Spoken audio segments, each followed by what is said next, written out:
छात्र इतने लंबे दिनों से इंतजार कर रहे हैं और 7 तारीख से धरना पे भी बैठे थे और आज घेराव कर रहे हैं। जेपीएससी की इस रवैये पे क्या कहना चाहते हैं? ये तो बहुत दुर्भाग्यपूर्ण है। जेपीएससी का जो रवैया है, जो कार्यशैली है, उससे सारे बच्चे जो हैं वो साइकोलॉजिकली बहुत डिमोटिवेटेड हैं।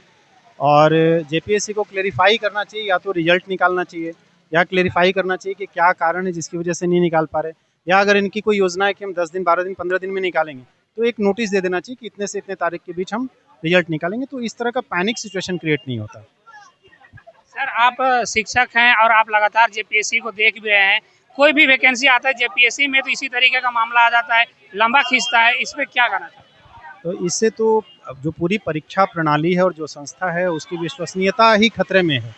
तो मुझे लगता है कि ये रिजल्ट निकालने के साथ साथ इस पे जो जेपीएससी के मेंबर और चेयरमैन, उनको विचार करना चाहिए कि पारदर्शी तरीके से और समयबद्ध तरीके से आगे की परीक्षाएं कैसे आयोजित की जाए, उसके लिए क्या क्या स्टेप्स हो सकते हैं, क्या क्या कोई नीति बनानी, योजना बनानी, वो करके और उसको इम्प्लीमेंट करें।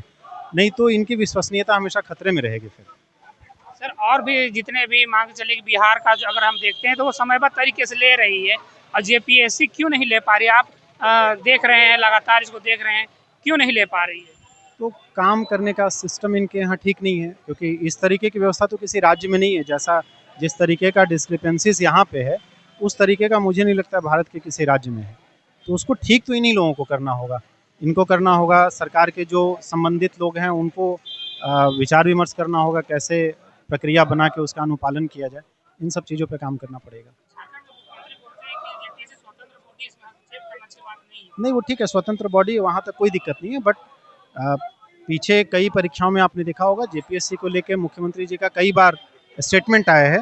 तो इस तरीके से पल्ला झाड़ देना ठीक नहीं है। उनको संज्ञान में लेना चाहिए, क्योंकि ये बच्चे उन्हीं के बच्चे हैं, राज्य के बच्चे हैं, वो मुखिया हैं, गार्जियन है।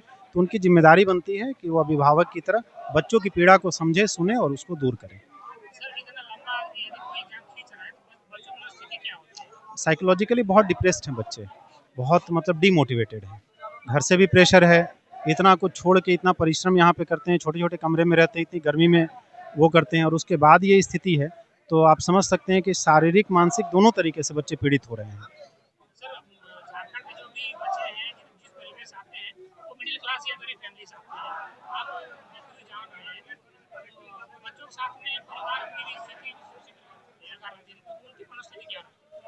परिवार भी बहुत टेंशन में है, क्योंकि अगर किसी पिता का या माँ का बेटा 8 साल 10 साल से जेपीएससी की प्रक्रिया में लगा है और 1-2 एग्ज़ाम भी सही से नहीं करा पा रहे हैं, तो वो तो डिप्रेस्ड रहेंगे। उनकी भी उम्मीद जो है वो टूट रही है और उनको भी कोई रास्ता दिखाई नहीं पड़ रहा है, क्योंकि बच्चों ने इसी में अपना पूरा समय दे दिया है। दूसरी तरफ वो देख भी नहीं पा रहे हैं।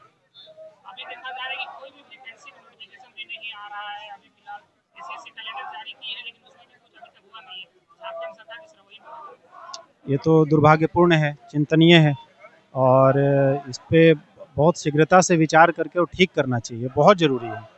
नहीं करेंगे तो राज्य के जो युवा हैं वो डिप्रेशन में चले जाएंगे। फिर जब आप उनको अवसर नहीं देंगे, तो फिर वो अपनी आजीविका चलाने के लिए हो सकता है कुछ ऐसा काम करे जो असामाजिक तरीके का काम हो। उन चीज़ों को रोकने के लिए आपको प्रॉपर अपॉर्चुनिटी देना पड़ेगा, एक एनवायरनमेंट बनाना पड़ेगा यहाँ पे। जी।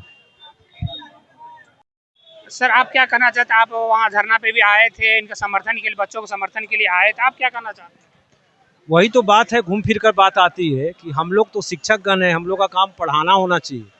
लेकिन आज हम लोग आते हैं कि एक जनरल एक रूटीन वर्क है, रूटीन वर्क के लिए आंदोलन और दबाव डालने के लिए छात्र को और उनके समर्थन में शिक्षक को आना पड़ता है। ये तो हम उम्मीद यही करते हैं जेपीएससी से कि कम से कम वो देखे कि बच्चों की व्यथा क्या है और जल्द से जल्द या तो रिजल्ट जारी करे, या रिजल्ट में अगर कोई परेशानी आ रही है तो उसका क्लेरिफिकेशन जारी करे, एक समय सीमा दे, तो ज़्यादा बेहतर होगा, सबों के हित में होगा।